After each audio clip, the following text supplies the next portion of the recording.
ایک دن میں گیا تو ہمارے گیٹ پہ ایک MKM کا جھنڈا لگا ہوا تھا، تو میں نے اپنے لوگوں سے کہا کہ بھئی یہ سیاسی پارٹیوں کا دفتر نہیں ہے، یہ تو گورنمنٹ کا دفتر ہے، تو جھنڈا نہیں ہونا چاہیے۔ تو ہمارے جو سپاہی وغیرہ وہاں تھے، انسپیکٹر، انہوں نے وہ جھنڈا ہٹا دیا۔ تو دوسرے دن جب میں آفس گیا تو ساری آفس بلڈنگ ان جھنڈوں سے بھری ہوئی تھی۔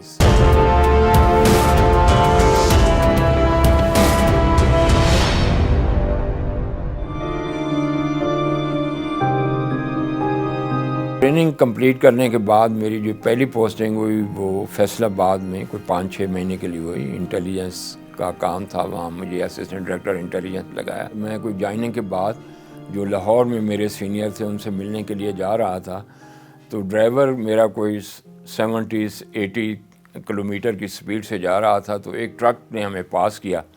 تو وہ تھوڑی دور جا کے میرا ڈرائیور جو ہے اس نے گاڑی روک دی۔ تو میں نے کہا کیوں روکی؟ کہتے سر اگر آپ اجازت دیں تو میں اس ٹرک کو فالو کرنا چاہتا ہوں۔ تو میں نے کہا کیوں فالو کرنا چاہتے ہیں؟ یہ تو خالی ٹرک ہے، میں پیچھے دیکھ رہا تھا، اس میں کچھ نہیں۔ اس نے کہا نہیں جی آپ مجھے اجازت دیں تو ہم واپس چلتے ہیں۔ تو خیر ہم واپس ہو لیے۔ ہم نے اپنی ٹیم کو جو فیصل آباد میں تھی ان کو بتایا کہ بھئی ہم واپس آ رہے ہیں، آپ ہمیں فلاں جگہ میں ملیں۔ تو وہاں جا کے ہم نے ٹرک کو انٹرسیپٹ کر لیا۔ اب بظاہر اس میں کچھ بھی نہیں تھا، خالی تھا، لیکن جب ہماری ٹیم نے اس کو دیکھا تو اس کی ڈبل بیڈ بنی ہوئی تھی اور اس میں تقریباً 70 من انہوں نے چرس نکال لی۔ تو جب میں نے اپنے ڈرائیور سے پوچھا کہ بھئی آپ کو کیسے پتہ چلا؟ جب ہم 70-80 کلومیٹر کے حساب سے جا رہے تھے اور ٹرک بھی اسی رفتار سے 40-50 کلومیٹر کی رفتار سے آ رہا تھا، تو کیسے پتہ چلا؟ تو اس نے بتایا کہ ہماری ٹریننگ ایسی ہے کہ مجھے یہ لگا کہ جب یہ ٹرک نے مجھے پاس کیا تو یہ خالی نہیں ہے، لوڈڈ ہے، جبکہ بیک پہ وہ سارا خالی نظر آ رہا تھا۔ تو کہتا ہے اس کی سپیڈ سے اس کی میں نے اندازہ لگا دیا کہ یہ لوڈڈ ہے، لیکن یہ خالی باہر سے خالی نظر آئے تو لازماً یہ ڈبل بیڈ ہوگی اور اس میں کوئی چیز ہوگی۔ میں اپنے آفس میں بیٹھا تھا تو مجھے ایک ٹیلی فون کال آئی، تو میں نے کال اٹینڈ کی تو جو بولنے والا تھا وہ پٹھان تھا۔ تو آئی تھاٹ کہ جی یہ جو پٹھان ہے یہ لازماً ہمارے جو مجھ سے پہلے لوگ وہاں آتے تھے ان کا انفارمر ہوگا۔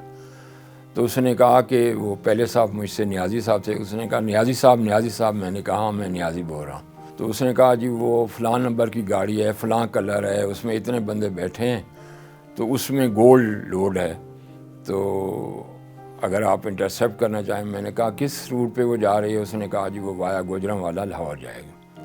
تو اب گوجرانوالا میری جوریڈکشن میں نہیں تھا، اور میں کیونکہ نیا بھی تھا تو اس لیے میں نے اپنے سینئر کو لاہور میں بتایا کہ یہ ایک گاڑی ہے، اس کی ساری تفصیلات بتا دیں۔ تو شام کو تھوڑی دیر بعد 2-3 گھنٹے بعد ان کا ٹیلی فون آیا کہ وہ جی گاڑی ہم نے روک لی، ہم نے اس کا انجر پنجر کر دیا، لیکن اس میں سے کچھ نہیں نکلا، اینڈ یو آر رسپانسبل کہ آپ نے غلط انفارمیشن۔ میں پریشان ہوا۔ تو آدھے پونے گھنٹے بعد وہ جو انفارمر تھا وہ وہاں دفتر پہنچ گیا۔ تو اس نے جب مجھے دیکھا تو وہ پریشان ہو گیا کہ آپ تو نیازی صاحب نہیں ہیں۔ تو میں نے بتایا کہ ہاں میں نیازی صاحب نہیں ہوں، لیکن اب میں یہاں پہ ہوں۔ تو میں نے کہا یار انفارمیشن تو آپ نے دی ہے، لیکن میں نے وہ اپنے سینئر کو انفارمیشن دی تھی اور وہ کہتے ہیں کہ جی ہم نے اس کو سارا کھولا ہے، دیکھا ہے، اس میں کوئی گولڈ وولڈ نہیں ہے۔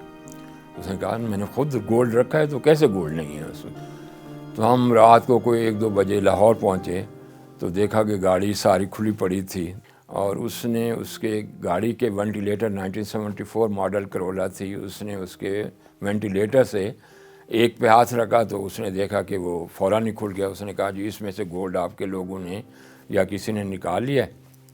جب دوسرے وینٹیلیٹر کو دیکھا تو اس میں بند تھا، تو اس نے وہ کھولا اور مجھے 1300 تولہ تو سونا اس نے نکال کے دے دیا کہ یہ سونا ہے، اور ہم لوگ چلے گئے۔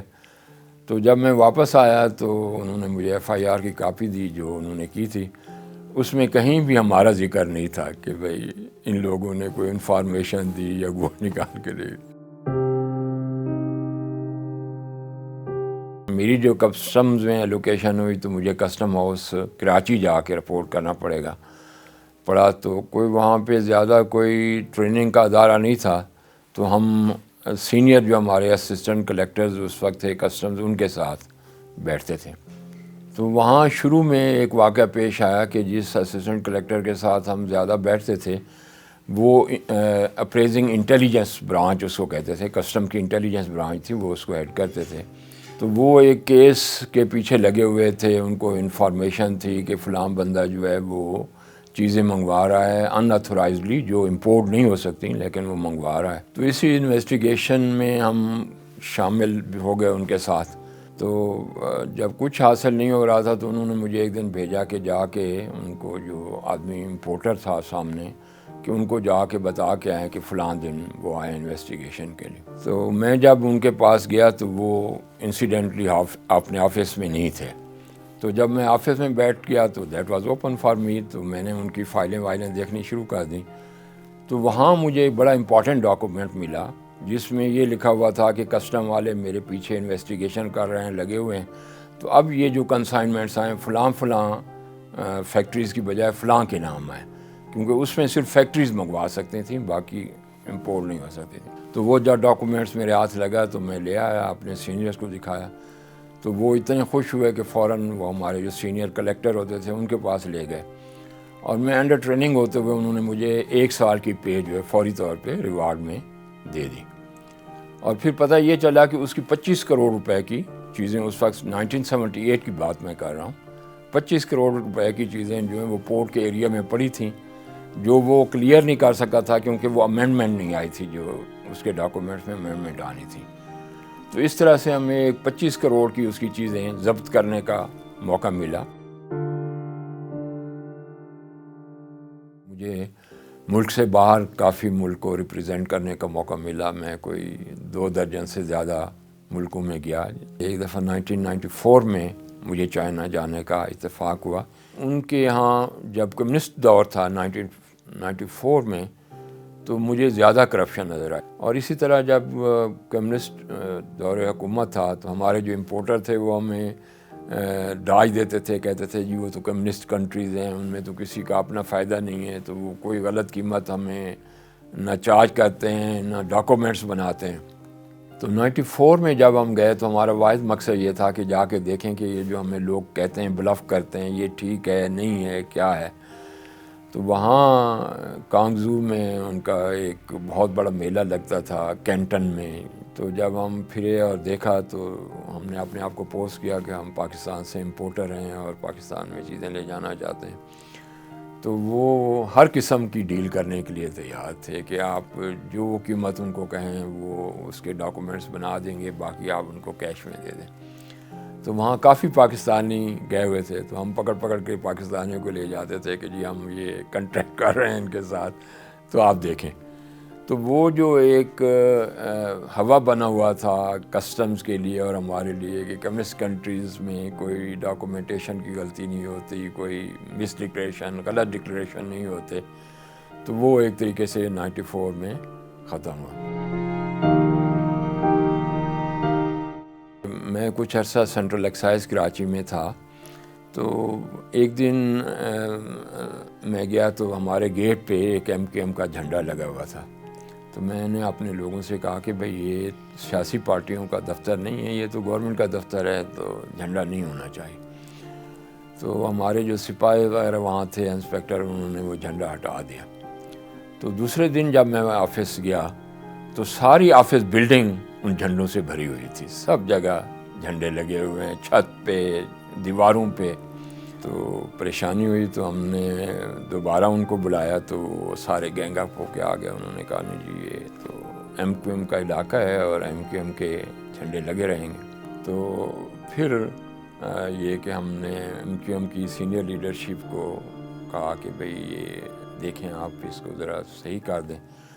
تو انہوں نے کہا جی ہم اگر باہر جھنڈا لگا دیں دفتر کے باہر تو پھر تو آپ کو زیادہ آبجیکشن نہیں ہوگا. تو ہم نے بھی یہ سوچا کہ چلیں اگر باہر جھنڈا لگ جاتا ہے ہمارے دفتر سے باہر تو ہمیں کیا اعتراض ہونا چاہیے. تو اس طرح سے انہوں نے اندر جھنڈے ہٹا لیے. لیکن یہ ہے کہ جس وقت بھی وہ کوئی ہڑتال کا اعلان کرتے تھے دفتر میں ایک آدمی بھی نہیں ہوتا تھا، اور جو افسر جاتے تھے ان کی جان کو بھی خطرہ ہوتا تھا. وہ آ کے ہمیں ڈراتے تھے کہ آپ بھی چلے جائیں نہیں تو آپ کے ساتھ یہ ہو جائے گا وہ ہو جائے گا.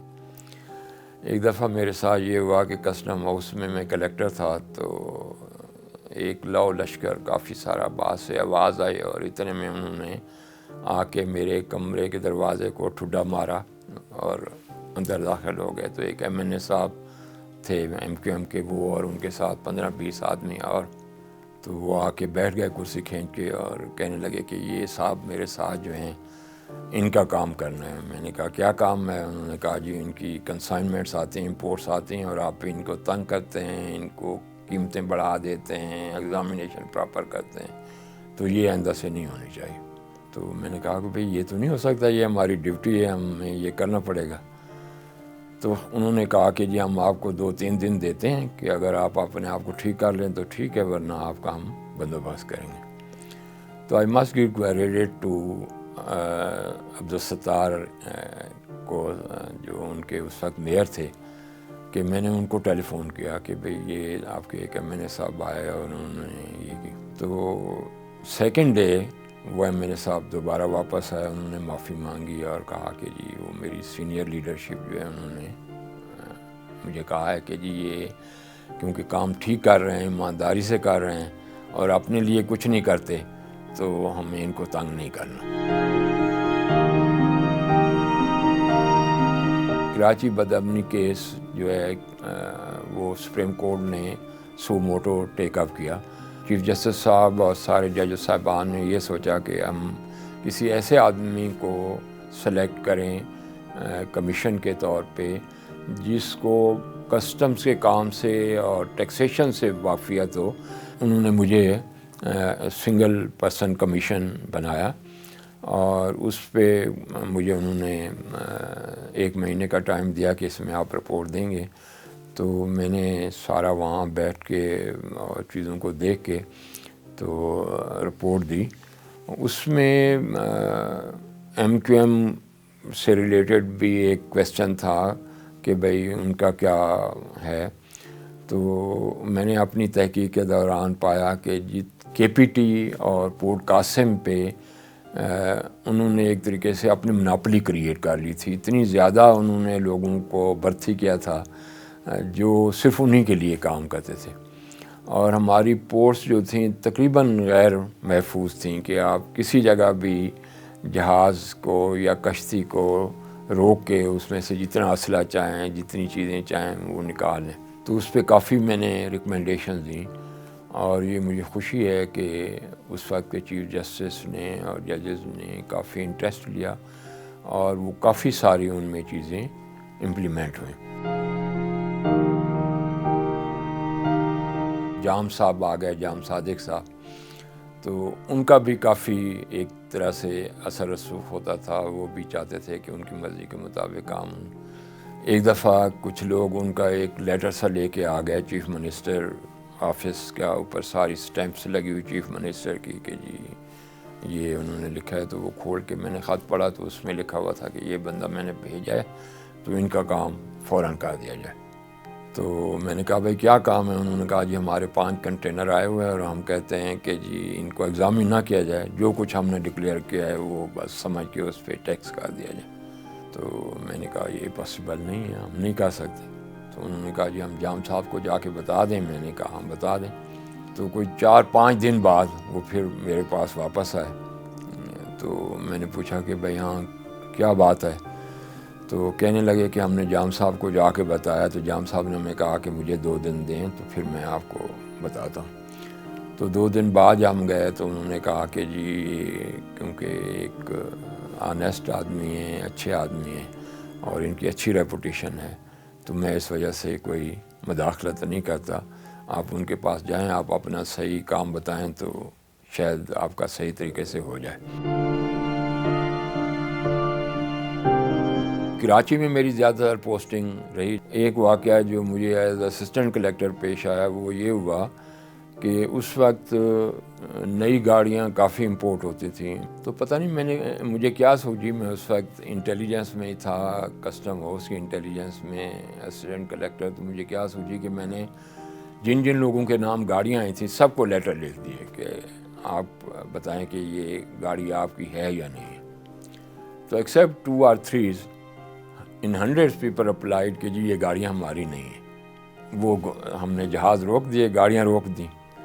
تو وہ جو امپورٹر پیچھے تھا جو سارا یہ مینیج کرتا تھا، تو اس نے کافی اپروچ کی کہ جی یہ میری گاڑیاں چھوڑ دی جائیں. اس نے کلیکٹر کو اپروچ کی. کلیکٹر نے کہا نہیں میں کچھ نہیں کر سکتا، یہ اسسٹنٹ کلیکٹر کا کام ہے. ایک دفعہ وہ ہمارے ایم اے جو علاقے کے تھے ان کے پاس چلے گئے، ان کو پیسے ویسے دیے، ان کو لے کے میرے ساتھ آ گئے. تو وہ آئے، انہوں نے کہا جی یہ بیگ پیسوں کا ہے، آپ لے لیں، ان کو جانا نہیں. میں نے کہا نو نتھنگ ڈوئنگ، یہ نہیں ہو سکتا.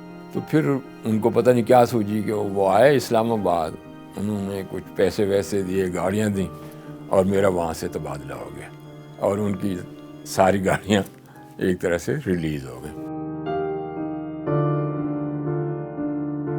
پیپلز پارٹی کی جب حکومت آئی تو انہوں نے ٹیکنو کو یہ فرائض دے دیے کہ وہ چیزوں کو جب کوئی کنسائنمنٹ آ رہی ہو، باہر سے امپورٹ ہو رہی ہو، تو وہ کنٹری جہاں سے امپورٹ ہو رہی ہے اسی میں اس کو ایگزامن کریں اور کسٹم کو رپورٹ بھیجیں کہ یہ کیا چیزیں ہیں، کیا اس کی کوانٹٹی ہے اور کیا اس کی ویلیو ہے اور کیا اس پہ ٹیکس بنتا ہے. پہلے کوٹیکنا کو یہ ملا اور پھر 95 میں یہ کوٹیکنا ایس جی ایس دونوں کو یہ دے دیا گیا.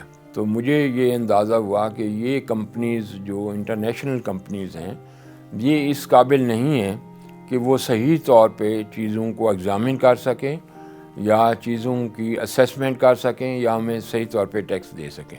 تو اس طریقے سے ہم نے دیکھا کہ وہ لوگ شاید باہر لوگوں سے مل کے جو وہاں کے ایکسپورٹر تھے اس کی کوانٹٹی کو کم کبھی کر دیتے تھے، کبھی اس کی مالیت کو کم کر دیتے تھے، کبھی ٹیکس میں جو کلاسیفیکیشن ہوتی ہے، ٹیکس ریٹ جو ڈٹرمن کرتا ہوتا ہے اس میں غلطی کر دیتے تھے. تو میں اس کوشش میں تھا کہ کسی طریقے سے ہم کوئی ان کے خلاف سالڈ ایویڈنس اکٹھی کریں. تو مجھے یہ پتہ چلا کہ کوٹیکنا ایس جی ایس جنہوں نے ہمارے سامنے ڈکلیئر کیا تھا کہ ہم دو علیحدہ علیحدہ کمپنیز ہیں، وہ پیچھے ایک کمپنی تھی. کوٹیکنا کو ٹیک اوور کر دیا تھا ایس جی ایس نے. تو میں نے کوشش کر کے سوئٹزرلینڈ میں ایک ڈائریکٹر سے کنٹیکٹ کیا اور اس سے پتہ کیا کہ بھئی یہ کیا ہے ساری چیزیں. تو اس بنیاد پہ پھر ہم نے کوٹیکنا ایس جی ایس کا کیس بنایا. پھر وہ اسی بنیاد پہ جو international court of dispute resolution ہے اس میں چلے گئے کہ پاکستان نے ہمارا کنٹریکٹ ختم کر دیا اور یہ اتنے عرصے کے لیے تھا، نہیں ختم کر سکتے تھے.